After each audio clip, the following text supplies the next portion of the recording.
Hi, this is Thaddeus. I'm a student at Singapore Management University, and today I'll be presenting to you my acquisition recommendation on why Nestle should acquire Mendoza Cookies.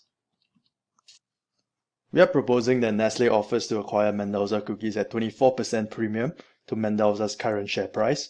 The transaction will be funded through a mixture of cash and debt. We also expect this transaction to be highly accretive to Nestle's EPS. Nestle is looking for accretive transactions to grow its business. It's also looking for businesses that are strategically aligned to its objective.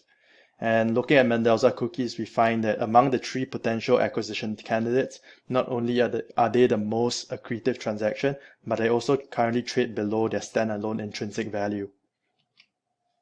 Mendoza is in the business of producing cookies and confectionery products. Historically, we have seen that the business has generated strong sales growth and has year-on-year margin expansion. It has also very low capex requirements relative to its free cash flow generation. Strategically, we think it's a great fit for the business of Nestle. The main reason for this is cookies and crackers. Their largest markets are in China and the US, which are also Nestle's largest contributors to its top line growth. We also see that historically, the pricing growth in this industry tends to trail behind volume growth, and as such, we think smaller manufacturers like Mendoza can actually benefit from greater pricing power by being acquired by Nestle. In terms of the proposed transaction structure, we think an all-cash transaction funded by a mixture of existing cash and senior debt will be the most optimal for Nestle. The main reason for this is Nestle currently has substantial cash and short-term investments on its balance sheet, totaling around $12 billion. Second, in terms of the debt, Nestle is able to secure fairly cheap financing for the acquisition at fixed rates of around 5.5 to 5.75%. We'll be going through the model assumptions shortly. In terms of the purchase price, we think the 24% premium is fair based on the standalone valuation of the company.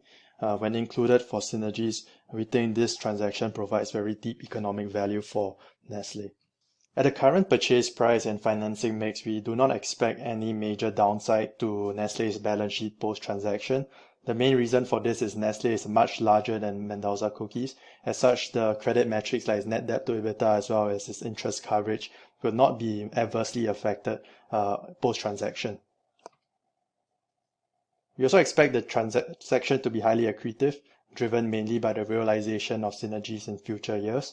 Even in our downside case where we forecast muted growth and a higher cost base, we can also expect the transactions to still be accretive. Under different financing scenarios, we do think the current financing mix of part cash and part debt strikes the right balance in terms of giving Nestle that EPS accretion while also maintaining its balance sheet liquidity and interest coverage.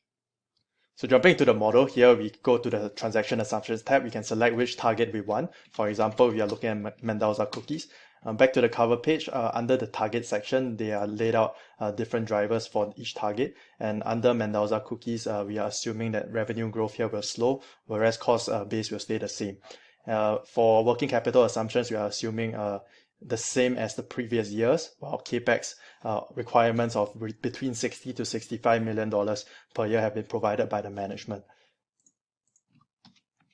Our current model has been provided by Nestle, and this will flow into our pro forma model, which is driven by the pro forma drivers tab. So here we have some assumptions with regards to working capital requirements, as well as the amortization schedule on new debt.